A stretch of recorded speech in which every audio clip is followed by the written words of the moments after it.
Viewers मैं हूं Shakir Solanki. Viewers, supreme court ने पीटीआई से बल्ले का इंतखाबी निशान वापस ले लिया, तो इस पर सोशल मीडिया पर बड़ा तूफान मचा हुआ है चीफ जस्टिस के खिलाफ, और इस फैसले पर तनकीद हो रही है। चीफ जस्टिस को पार्टी करार दिया जा रहा है, मुतासिब करार दिया जा रहा है कि वो तअस्सुब रख रहे हैं पीटीआई से, शायद पीटीआई से बदले ले रहे हैं। केस को मैंने भी पूरा इसको रिपोर्ट किया है। एक एक टिक्कर जो है, एक एक जुमला जो है सुप्रीम कोर्ट का, मैंने वो रिपोर्ट किया है, सुना है, पढ़ा है। तो दलाइल जो हैं वो भी मैंने सारे देखे हैं, सुने हैं, पढ़े हैं, और जो सवालात उठाए गए हैं वो भी। मैं आपको दो तीन चीज़ें हाईलाइट करूंगा, उसमें से आपको अंदाज़ा हो जाएगा।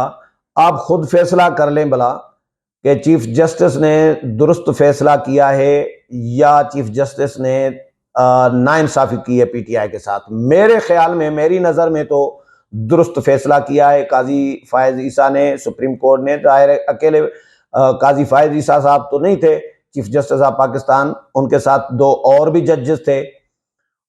तीनों जजेस का मुत्तफ़िका फैसला आया है, कोई इख्तलाफी नोट भी नहीं आया किसी एक जज का।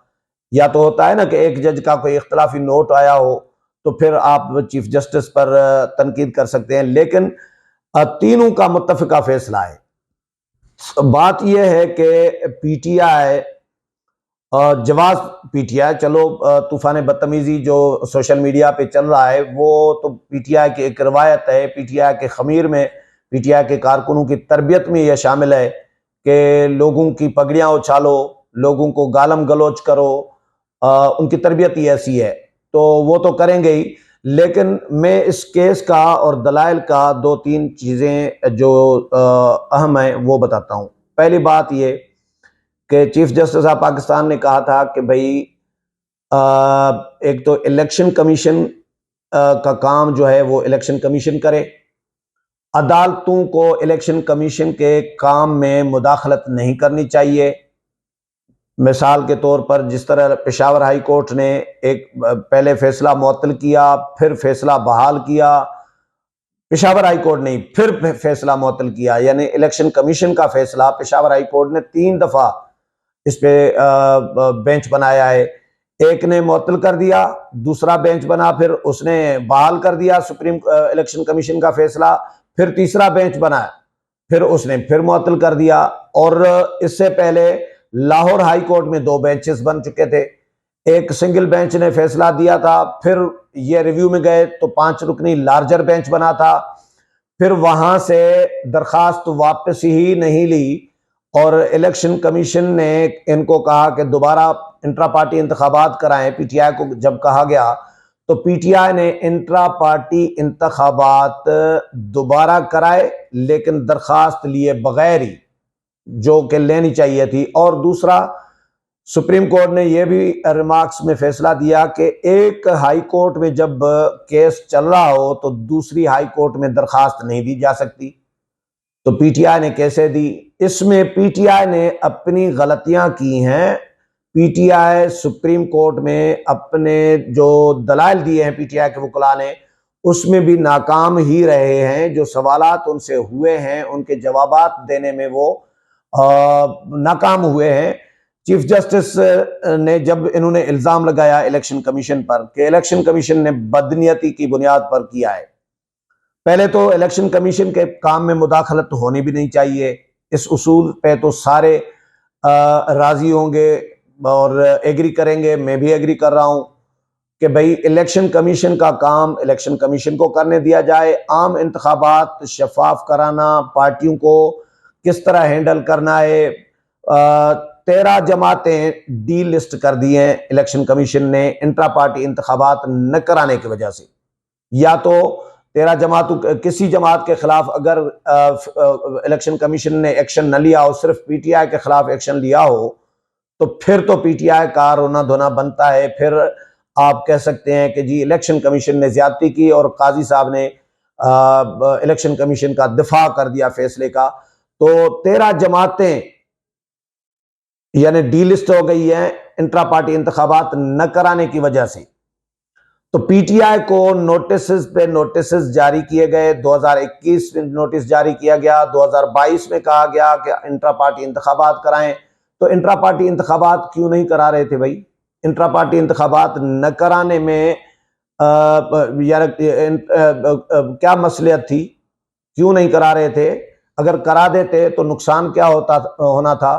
پی ٹی آئی کا تو کوئی بڑا نقصان تو ہونا نہیں تھا، لیکن پی ٹی آئی نے الیکشن کمیشن کی ایک نہیں سنی، اور جس انداز میں پھر الیکشن کروائے گئے وہ بھی آپ نے دیکھ لیا کہ پشاور کے چمنی پتہ نہیں کون سا گراؤنڈ ہے، چمکنی گراؤنڈ ہے، وہاں پہ انہوں نے ایک چھوٹا سا گاؤں، چھوٹا سا علاقہ ہے، وہاں پہ انہوں نے تھوڑے یعنی آدھے پونے گھنٹے کے اندر انتخابات اناؤنس کروا دیے۔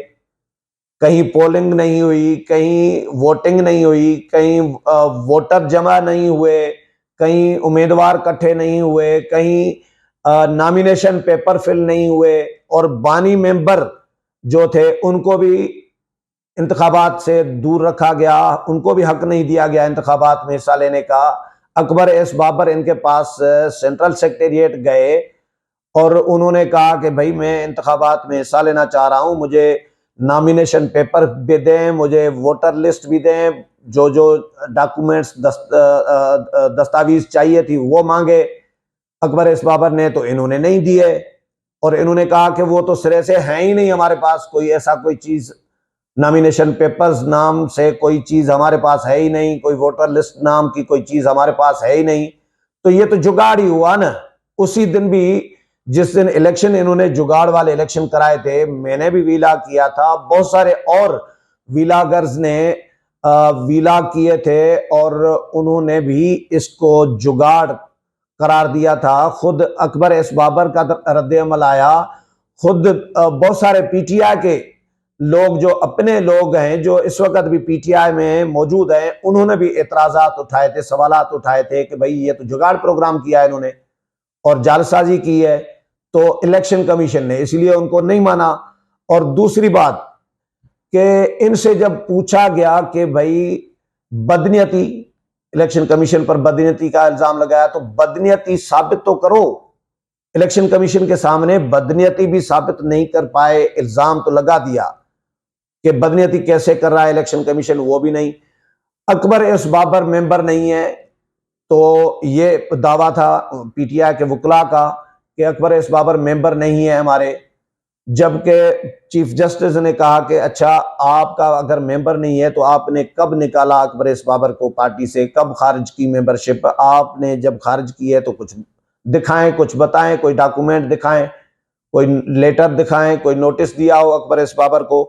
ایسا کچھ بھی کوئی دستاویز بھی پیش نہیں کر سکے۔ تو ایکچولی پی ٹی آئی نے کیس اپنا اسٹیبلش نہیں کر سکی۔ پی ٹی آئی کے وکلاء دلائل جو دے رہے تھے ان کے پاس کوئی جواب نہیں تھا، کوئی معقول کوئی جو ہوتے ہیں دلائل وہ نہیں تھے، عدالت کو مطمئن نہیں کر سکے۔ تو عدالت تو قانون کے مطابق چلے گی، سیدھی سی بات ہے، دلائل پہ چلے گی۔ تو جب ان کے پاس دلائل نہیں تھے، ثبوت نہیں تھے، عدالت تو ثبوتوں پہ چلے گی نا، دلائل، ثبوت اور قانون۔ تو قاضی فائز عیسیٰ اس میں کیا کر سکتے تھے؟ انہوں نے خود اپنے بلنڈر کیے اور دو عدالتوں میں گئے، ثبوت ان کے پاس تھا نہیں، اسی لیے یہ کیس خود ہار گئے ہیں۔ اس لیے قاضی فائز عیسیٰ کے خلاف کمپین میرا نہیں خیال کہ یہ کوئی بنتی ہے پی ٹی آئی کے ورکروں کی۔ امید ہے پروگرام پسند آیا ہوگا، اگلے پروگرام میں پھر ملاقات ہوگی، تب تک اجازت چاہتا ہوں، اللہ حافظ۔